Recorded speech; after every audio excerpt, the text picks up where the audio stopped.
Thank you very much for inviting me to talk about this important issue of the crisis in the borders.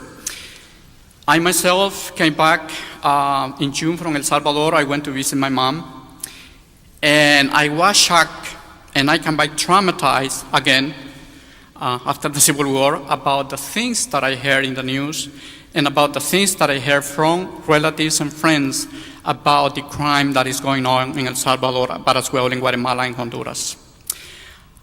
The gangs are practically controlling part of the economy in El Salvador. And every time that I go to visit relatives in a nearby town in San Salvador. And when I went there, I saw them so afraid and so traumatized of what 2 days before had happened. 4 kids were shot to death, 16, 14, 17, and 18. And I can't believe that these things are happening to youth people in El Salvador. After I returned from El Salvador, I received a call from my cousin, the same family that I went to visit. He's 22, and he said, "Cousin, can you help me? I want to go to the United States. I don't want to live here anymore." Another 4 kids had been murdered just 1 block from where they live. And the first ones, they were shot in front of their door. So this was my experience, and I understand this very deeply because as I'm a refugee, I survived the same situation in El Salvador. And I believe that crime is one of the reasons that are forcing children to leave. And I just want to say, who are these children? You know, these children that are coming, that are in the borders, are children from El Salvador, from Honduras, and Guatemala.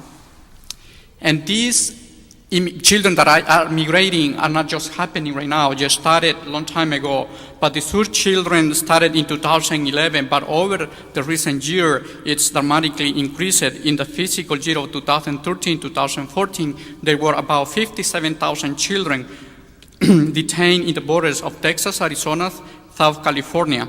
And it's projected that at the end of this year, it's going to increase to 90,000 children. Children plus their guardians turn themselves into the Homeland Security, which hold children in detention centers until they are deported or be reunited with family members. Why are these children immigrating? Which are the causes that I already kind of say?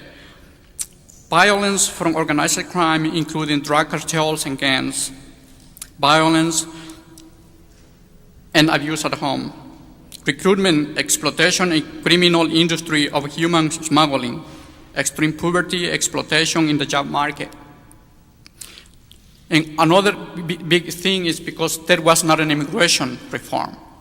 I think parents they are deciding to bring their children because there was not an immigration and because they are understanding what is happening in El Salvador, that the children are at risk to become recruited by the gangs, but also to be murdered. And that's one of the reasons why they are bringing their children.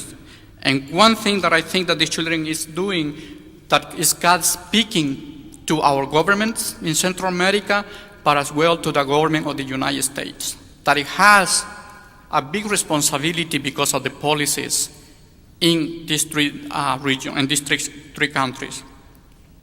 And the other reason is because they need to be with their parents. They need to be with the love of their parents because they need to be protected. So, and me as myself, I deeply understand this issue because their story is my story. The same things that forced me to leave are forcing them to leave right now. I was lucky that when I came to this country, we were recognized as refugees. Unfortunately, these children are not recognized as refugees, even though we have a war on drugs in Central America. And I just want to say, how is Bay Sanctuary Covenant committed to this issue? East Bay Sanctuary Covenant has made a commitment to take 60 legal cases of children. These cases must be heard in court each child must have an attorney.